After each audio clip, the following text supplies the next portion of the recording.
dans l'histoire des sciences, certains noms résonnent comme des symboles d'innovation et de dévouement. Pierre Curie est l'un de ces noms. Physicien français de génie, il a consacré sa vie à percer les mystères de la matière et de l'énergie. Avec sa femme, Marie Sklodowska, il a ouvert la voie à une nouvelle ère scientifique, celle de la radioactivité. Mais au-delà de ses découvertes révolutionnaires, c'est son esprit rigoureux, sa modestie et sa passion pour la vérité qui font de lui une figure emblématique.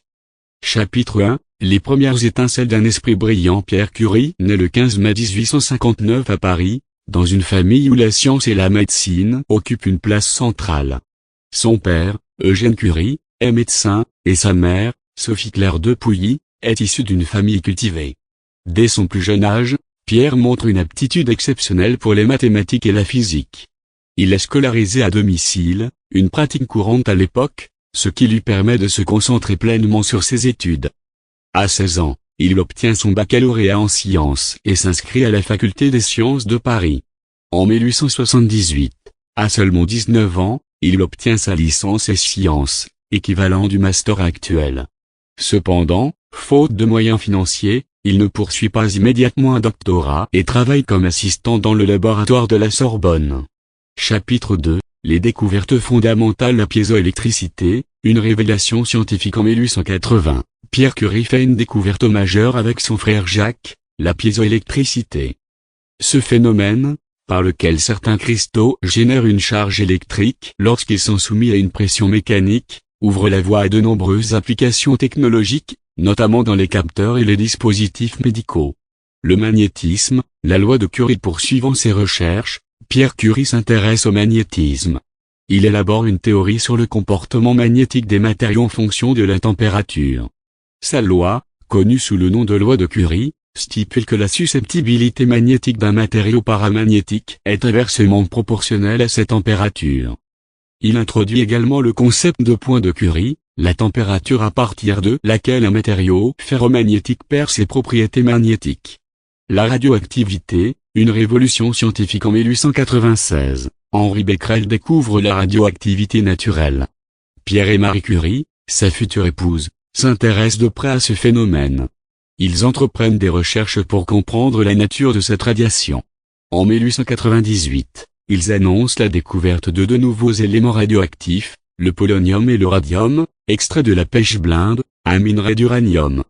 Le terme radioactivité est introduit pour décrire ce phénomène.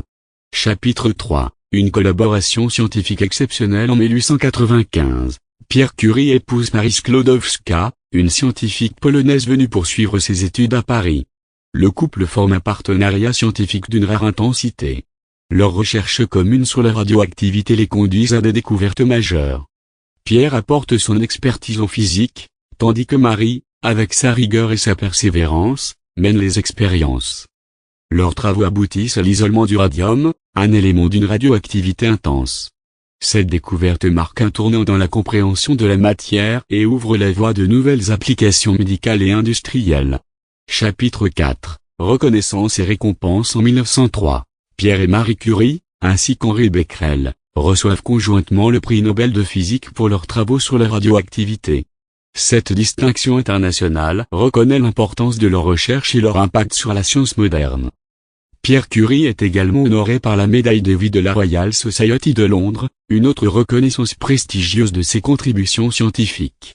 Chapitre 5 – Une fin tragique. Le 19 avril 1906, Pierre Curie trouve la mort dans un accident de la circulation à Paris. Il est renversé par une voiture à cheval alors qu'il traversait la rue. Sa disparition prématurée laisse un vide immense dans le monde scientifique. En 1995, ses cendres sont transférées au Panthéon de Paris, aux côtés de celles de sa femme Marie, en reconnaissance de leur contribution exceptionnelle à la science.